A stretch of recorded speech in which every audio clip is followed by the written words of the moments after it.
Ya, katakanlah dia benar gitu ya, bahwa Yeni itu bagian dari rezim gitu ya. Emangnya dia pikir Nasdem bukan bagian dari rezim? Nah, kalau kalian nggak mau ada bagian dari rezim mendukung kalian atau menjadi cawapres dan sebagainya, ya sekalian aja jangan koalisi sama Nasdem. Lah wong Nasdem masih bagian dari rezim kok gitu ya. Atau jangan-jangan ini adalah sindiran kepada Nasdem untuk mencari koalisi lain.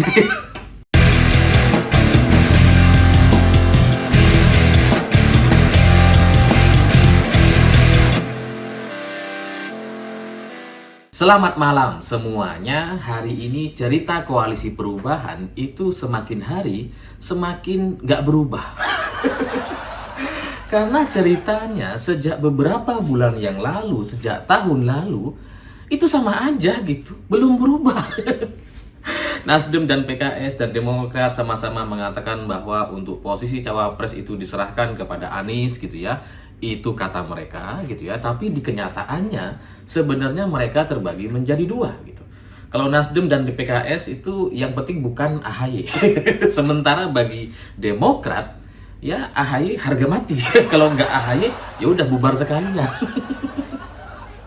Jadi sejak beberapa bulan yang lalu ini nggak berubah gitu, dan bahkan ketika Nasdem dan PKS coba menyodorkan nama-nama di luar AHY gitu ya, itu orang-orang nggak ada yang berani tuh. Mulai dari Hovifah, Mahfud MD, Sandiaga gitu ya, itu tegas sekali menolak tawaran cawapres dari PKS dan Nasdem. Karena mereka nggak mau berhadapan-hadapan dengan Demokrat atau dengan AHY. Dan Pak Mahfud juga sudah mengatakan bahwa koalisi ini supaya jadi, supaya bisa maju, ya itu harus AHY. Saya nggak mau.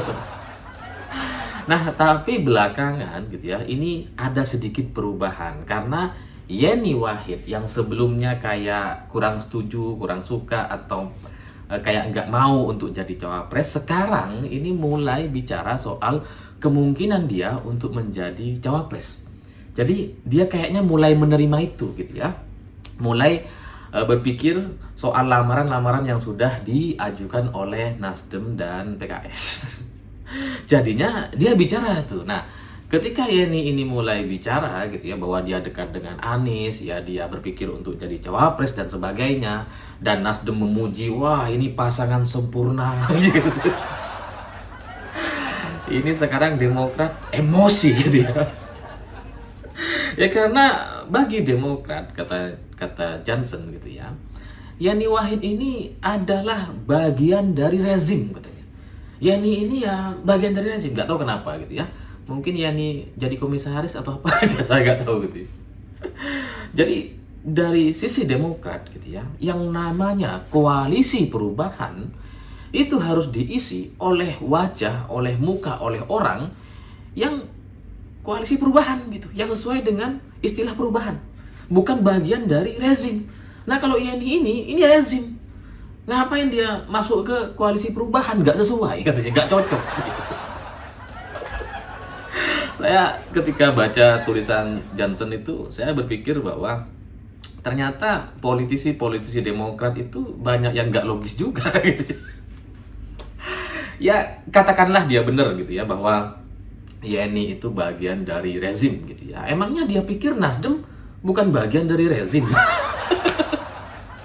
Loh, Nasdem itu kan menterinya masih ada, masih sisa 2 gitu ya. Ya 1 ketangkep sih gitu ya, tapi kan masih sisa 2, ada dua orang masih. Dan mereka masih menjadi bagian dari rezim gitu.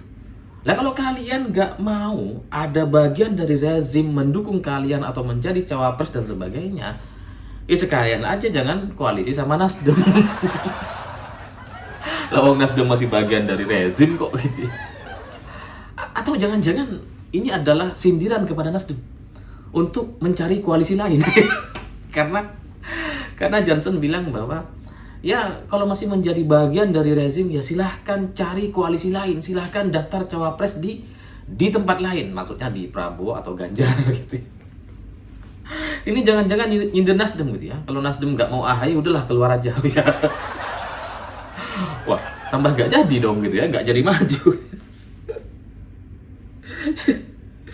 Jadi ya sebenarnya nggak ada yang berubah dari beberapa bulan yang lalu, masih gitu-gitu aja gitu ya. Bagi Demokrat, ya AHY itu adalah harga mati, sementara bagi Nasdem dan PKS, AHY itu nggak ada harganya. Yang penting bukan AHY lah bagi mereka. Makanya kemudian muncul nama-nama baru yang disodorkan kepada Anies Baswedan. Sejak dulu ini masih belum berubah sama sekali gitu. Dan bagi Demokrat dan AHY saya bisa pahami gitu, karena AHY itu kan tahun 2019 lalu dia ini gagal menjadi cawapresnya Pak Prabowo. Jadi waktu itu kan sampai ribut soal Jenderal Kardus gitu kan. Karena Prabowo memilih Sandiaga gitu ya, memilih kardus-kardus uang dari Sandiaga. Wah, tuduhan-tuduhan itu kan saya masih ingat betul gitu. Jadi bagi Demokrat, mereka punya kekhawatiran atau trauma terkait posisi cawapres ini, sehingga kalau AHY yang sudah pernah gagal di tahun 2019 dan sekarang mau maju dan gagal lagi, itu akan menurunkan kepercayaan diri AHY dan Partai Demokrat. Karena kalau sudah 2 kali gagal ini, yang ketiga orang-orang jadi nggak percaya gitu ya. Minimal ya kader-kadernya mulai mempertanyakan, apakah kita masih ingin mempertahankan AHY yang nggak bisa maju sebagai capres atau cawapres, jadi yang nggak bisa berbuat apa-apa gitu kan.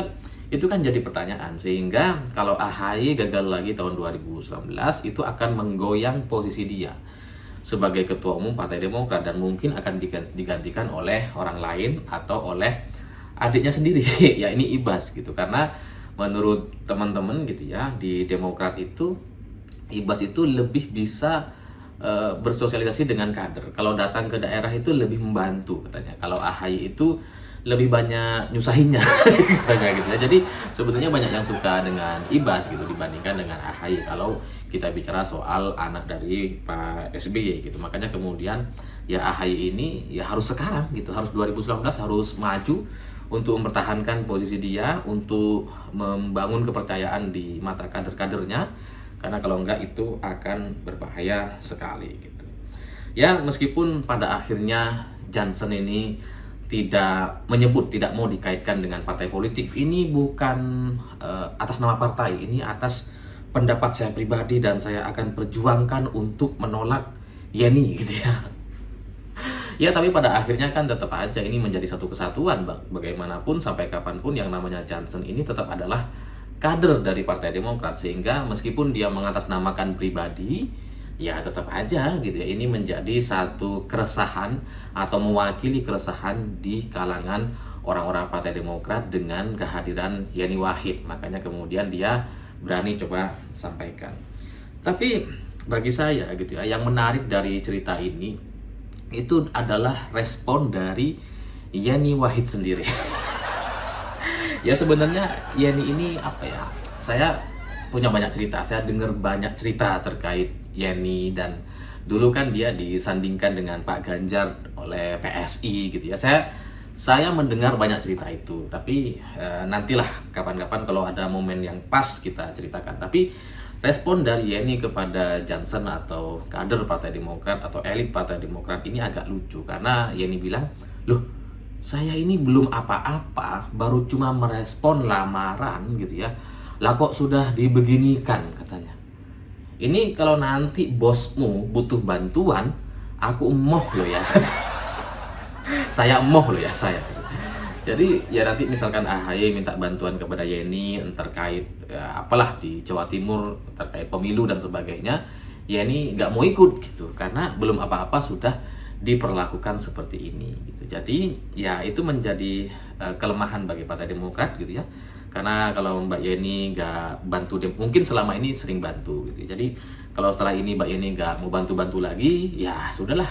Selamat semakin berkurang kekuatan Partai Demokrat.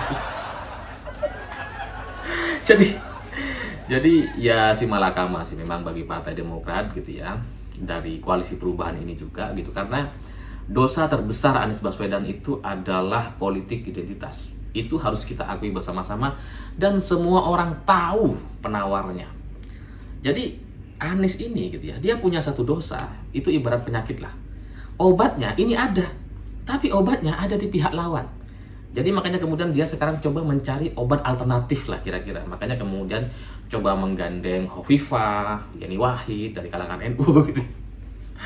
Tapi Hovifah gak mau, sementara Yeni Wahid mau, tapi malah ternyata diperlakukan seperti itu oleh kader Partai Demokrat, sehingga dia ngerasa kayaknya gak suka dengan perlakuan itu. Sehingga ya dari sini kita bisa melihat lagi-lagi koalisi perubahan banyak berubah, tapi di sisi lain juga masih tidak berubah. Dari dulu sampai sekarang kita masih bicara soal cawapres Anies, yaitu harus AHY atau harus bukan AHY. Cuma terbagi dua itu. Jadi ya makanya itu yang kemudian membuat saya kayaknya pesimis bahwa Anies itu akan bisa maju, karena ya mereka saling kunci gitu. Kalau satu partai aja gak mau, ya sudah selesai koalisi ini, sehingga mungkin nantinya akan bergabung dengan dua koalisi besar yang sudah ada sekarang ini. Saya pikir itu. Terima kasih sudah menonton. Begitulah kura-kura.